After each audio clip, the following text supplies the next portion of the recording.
প্রিয় অষ্টম শ্রেণীর শিক্ষার্থীরা, শুভেচ্ছা নিও। আজকে আমি তোমাদের বিজ্ঞান বিষয়ের নতুন বই থেকে ষষ্ঠ অধ্যায় পরমাণুর গঠন এর 63 পৃষ্ঠা থেকে বহু নির্বাচনী প্রশ্নের সমাধান করে দেব। প্রথমে তোমাদের বলবো, যারা আমার চ্যানেলটি সাবস্ক্রাইব করো নাই তারা আমার চ্যানেলটি সাবস্ক্রাইব করবে এবং আমার সাথে থাকবে। তাহলে চলো আমরা ক্লাস শুরু করি। বিজ্ঞান ষষ্ঠ অধ্যায় পৃষ্ঠা নং 63 বহু নির্বাচনী প্রশ্ন। লক্ষ্য করো, পাঠ্য বইতে 4টি বহু নির্বাচনী প্রশ্ন দেয়া আছে।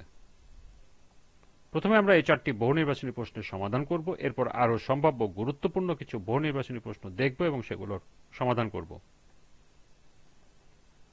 পাঠ্য বইয়ের বহু নির্বাচনী প্রশ্ন 1।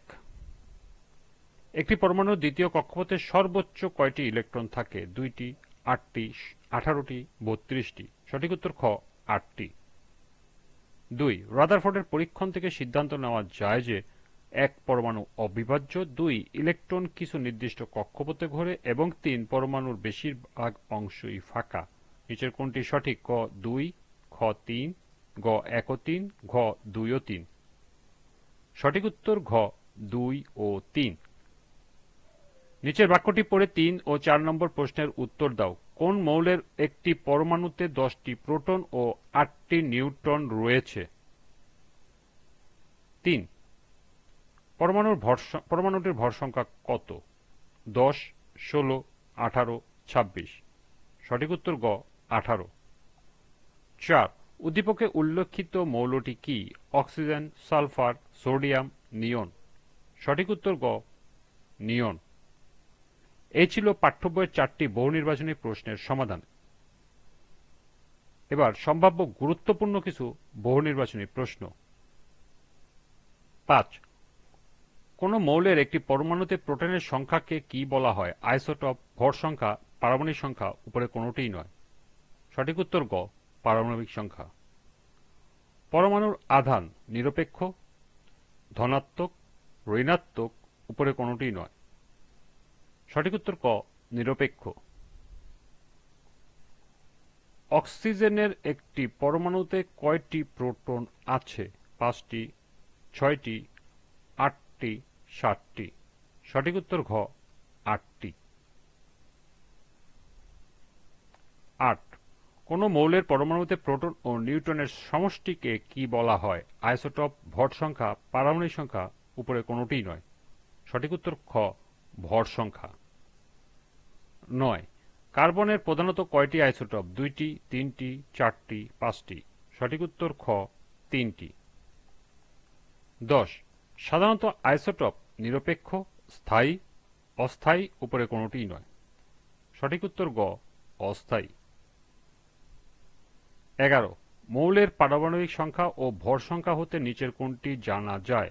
মৌলের প্রতীক, অণুর গঠন, মৌলের ভর, নিউট্রন সংখ্যা। সঠিক উত্তর ঘ নিউট্রন সংখ্যা।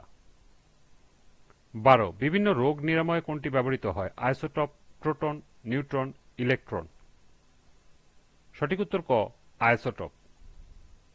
সিলিকনের একটি পরমাণুতে প্রোটন সংখ্যা 14 হলে পারমাণবিক সংখ্যা কত হবে? 11, 12, 13, 14। সঠিক উত্তর ঘ 14। সালফার পরমাণুর মোট ইলেকট্রন সংখ্যা কত? 14, 15, 16, 17। সঠিক উত্তর গ 16। মৌলের ভর সংখ্যা থেকে প্রোটন বাদ দিলে কোনটি থাকে? আণবিক সংখ্যা, নিউট্রন সংখ্যা, ইলেকট্রন সংখ্যা, পারমাণবিক সংখ্যা। সঠিক উত্তর খ নিউট্রন সংখ্যা। 16. কোন মৌলের পরমাণুতে 3টি প্রোটন ও 4টি নিউট্রন আছে? মৌলটির ভর সংখ্যা কত?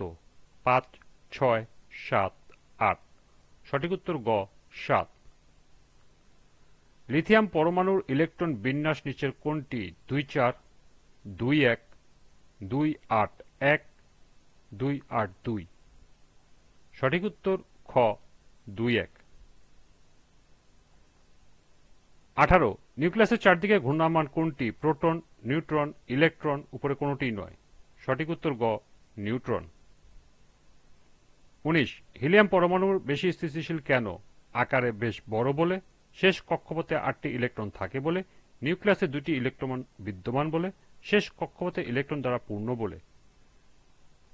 সঠিক উত্তর ঘ, শেষ কক্ষপথে ইলেকট্রন দ্বারা পূর্ণ বলে। এবং সর্বশেষ 20, যেসব অস্থায়ী আইসোটপ বিভিন্ন তেজস্ক্রিয় রশ্মি ও কণা বিকিরণ করে তাদেরকে কি বলা হয়? আইসোবার, আইসোমার, তেজস্ক্রিয়তা, তেজস্ক্রিয় আইসোটপ। সঠিক উত্তর ঘ, তেজস্ক্রিয় আইসোটপ। এই ছিল পাঠ্য বই সহ সর্বমোট 20টি গুরুত্বপূর্ণ বহু নির্বাচনী প্রশ্ন এবং এর সমাধান। আজকের ক্লাসটি এ পর্যন্তই।